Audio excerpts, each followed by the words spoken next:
দেশে এমন কিছু ইসলামী দলও আছে, নাম লাগাবে ইসলামী, হুজুরদের দিয়ে বয়ান করাবে ইসলামী বয়ান, খেলাফতের বয়ান, জিহাদের বয়ান, ইকামতে দ্বীনের বয়ান, মানুষকে আগ্রহী করবে এগুলো বলে। কিন্তু তাদের দলের নেতৃত্বে যারা আছে তারাও বুঝে ফেলেছে যে এই দেশে ইসলাম দিয়ে রাজনীতি করে বেশি দূর আগানো যাবে না।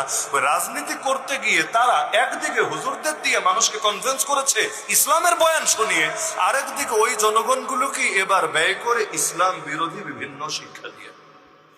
আমরা ক্ষমতায় আসলে নারীর পর্দা নিয়ে কোনো চাপাচাপি হবে না, আমরা ক্ষমতায় আসলে এই হবে না সেই হবে না, নারী যেই পোশাক মনে চায় সেই পোশাক পরবে, এটা নিয়ে আমাদের কথা থাকবে না। আরে কত নসিহত রে বাবা! তো এই কথা কি তোমার কথা না নবীর কথা? এই কথা কি তোমার কথা না রবের কথা? আসসালামু আলাইকুম ওয়া রাহমাতুল্লাহ। আপনারা শুরুতেই মোহতারম আলিয়া সুন্নাহ সাহাবের একটা বক্তব্য শুনেছেন, যেটা তিনি জামাতকে উদ্দেশ্য করে দিয়েছেন। এই বক্তব্যের জবাব তিনি নিজেই দিবেন হয়তো বা এখন। তিনার বক্তব্য তিনি রদ করবেন। তিনার বক্তব্য অনুযায়ী জামাত হচ্ছে একটা মুনাফিকের দল, কারণ তাদের বক্তারা স্পষ্টভাবে মাহফিলে বিভিন্ন মজলিসে বক্তব্য দেয় তারা দিন কায়েম করবে, শরিয়া কায়েম করবে। আদৌ তাদের মূলনীতিতে শরিয়া কায়েম করা, দিন কায়েম করা এরকম কোনো বিষয় নেই। তারা বলে একটা, করে আরেকটা, এরকম একটা মুনাফিকের দৃষ্টান্ত তিনি জামাতকে উদ্দেশ্য করে দিয়েছেন। এখন হয়তোবা তিনার এই বক্তব্যটা হয়তো তিনি বলবেন যে ভুল ছিল, তিনি হয়তো তিনার আবেগ কাজ করেছে, বিবেক কাজ করেন, এরকমভাবে তিনি হয়তো ব্যাখ্যা দিতেও পারেন। অথবা এরকম ব্যাখ্যা দিতে পারেন যে তিনি যতদিন জামাতে ছিলেন না ততদিন জামাত ভ্রান্ত ছিল, যখন তিনি জামাতে যোগ দিলেন তখন জামাত শ্রেষ্ঠ হয়ে গিয়েছে, জামাত সেদিন থেকে আহলে হক হয়ে গিয়েছে, ওলামায়ে দেওবন্দ বাতিল হয়ে গিয়েছে, ওলামায়ে দেওবন্দ আহলে সুন্নাত ওয়াল জামাত থেকে বেরিয়ে গিয়েছে, জামাত আহলে সুন্নাত ওয়াল জামাতের অন্তর্ভুক্ত হয়ে গিয়েছে যেদিন থেকে তিনি জামাতে যোগ দিয়েছেন। হয়তো তিনি এরকমটা বলতেও পারেন, দাবি করতেও পারেন। তিনি যেদিন থেকে জামাতে যোগ দিয়েছেন সেদিন থেকে জামাত শ্রেষ্ঠ হয়ে গিয়েছে, তার আগে জামাত ছিল বাতিল বা ভ্রান্ত। তো তিনার বক্তব্যের জবাব তিনি নিজেই দিবেন, আমরা সেখানে গেলাম না, সে বক্তব্যও দিলাম না। রিসেন্টলি আমরা দেখলাম ওসামা ভাই একটা ফেসবুকে পোস্ট করেছে, যে পোস্টের মধ্যে তিনি তাফসিরে জালালাইন নিয়ে প্রশ্ন তুলেছে, যে তাফসিরে জালালাইনের কিছু তাফসির এমন রয়েছে যেগুলো আহলে সুন্নাত ওয়াল জামাতের বিরোধী। তো সেক্ষেত্রে ওলামায়ে কেরাম, আমাদের ওস্তাদরা যখন আমাদেরকে তাফসিরে জালালাইন পড়ান তখন বলে দেন এই জায়গাগুলো আমাদের আহলে সুন্নাত ওয়াল জামাতের অন্তর্ভুক্ত না, এবং এই যে জায়গাগুলো অন্তর্ভুক্ত না তারপরেও পড়ানো হয় এবং বলে দেওয়া হয় অন্তর্ভুক্ত না।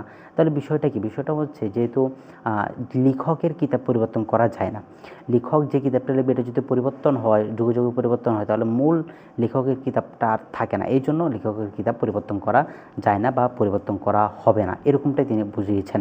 যেহেতু মূল লেখকের কিতাব পরিবর্তন করা যাবে না, সেই ক্ষেত্রে তাফসির জালালাইনের ভুলভ্রান্তিগুলো রয়ে গিয়েছে, কিন্তু আমরা বিশ্বাস করি না। ঠিক তদ্রূপভাবে মওদুদী সাহেবেরও ভুলভ্রান্তি কিতাবের মধ্যে রয়ে গিয়েছে, কিন্তু আমরা সেগুলো বিশ্বাস করি না। তিনি বোঝানোর চেষ্টা করলেন, কিন্তু আদৌ বিষয়টা কি এরকম না। বরঞ্চ মওদুদী সাহেবের প্রত্যেকটা আকিদা জামাতেরা বিশ্বাস করে, ধারণ করে। যদি তারা বলতো একবার যে আমরা মওদুদীবাদকে বিশ্বাস করি না, ধারণ করি না, লালন করি না, বিশ্বাসের জায়গা রাখি না, আকিদার জায়গায় রাখি না, তাহলে তাদের সাথে আমাদের দ্বন্দ্বই থাকতো না। কিন্তু তারা অনেক সময় বলে যে মওদুদী সাহেব আমাদের ইমাম না, কিচ্ছু না। কিন্তু দিন শেষে মওদুদী সাহেবের আকিদা, ভুলভ্রান্তিগুলো তারা অবশ্যই গ্রহণযোগ্য মনে করেন, সঠিক মনে করেন। আবুল কালাম আজাদ বাশা সাহেবের সাথে আমাদের এই আলিয়া সুন্নাহ সাহাব ভাইয়ের একটা ডিবেটের কথা হয়েছিল, বিভিন্ন তর্ক বিতর্ক, একে অপরকে লাইভে জবাব দিয়েছিল। সেখানে ওসামা ভাইয়ের অবস্থান থেকে আমাদের আবুল কালাম আজাদ বাশা সাহেব ছিল ভ্রান্ত, তার আকিদা ছিল ভ্রান্ত, সে মওদুদীবাদকে প্রতিষ্ঠা করতে চেয়েছে, এরকমটা আলিয়া সুন্নাহ সাহাব ভাই দাবি করেছে। এবং মওদুদীবাদ নিয়ে খুব কঠোরভাবে তিনি লাইভে বিভিন্ন জায়গায় বক্তব্য দিয়েছেন। কিন্তু দিন শেষে এখন আবার তিনি বক্তব্যগুলো উইথড্র করে নিলেন কিনা, বা তখনকার তিনি নিজেকে ভুল দাবি করেন কিনা, এখন নিজেকে সঠিক দাবি করেন কিনা, অথবা অর্থাৎ এই বিষয়গুলো খুব স্পষ্টভাবে তেনার ক্লিয়ার করা উচিত যে আসলে বিষয়গুলো কী। তিনার আগের বক্তব্য তিনি অর্থাৎ তিনাকে যে গিরগিটি বলা হয়েছে, যে জায়গায় যাবে সেটাকে এমনভাবে রিপ্রেজেন্ট করবে যে আগের স্থানে সে কেমন ছিল সেই বিষয়টাকে সে ভুলে যায়। যাই হোক, তাহলে আমাদের মূল কয়েকটা জায়গায় প্রশ্ন থাকবে আলিয়া সুন্নাহ সাহাব ভাইয়ের কাছে, যে তিনি মূলত মওদুদীবাদকে বিশ্বাস করেন কিনা, মওদুদীবাদ নিয়ে তিনার আগের যে বক্তব্য এবং এখনকার বক্তব্য যেই পার্থক্য রয়েছে, এই ব্যাপারে তিনার মন্তব্যটা কী, এবং জালালাইনের যে উদাহরণ দিলেন এটার সাথে বাস্তবিকতা কতটুকু মিল, মওদুদী সাহেবের আকিদাও কি জামাত ইসলাম অস্বীকার করে কিনা, এই বিষয়গুলো আশা করি তিনি উত্তর দেবেন। ভালো থাকবেন, সুস্থ থাকবেন, আবারও দেখা হবে নতুন কোনো এপিসোডে। আসসালামু আলাইকুম ওয়া রাহমাতুল্লাহ।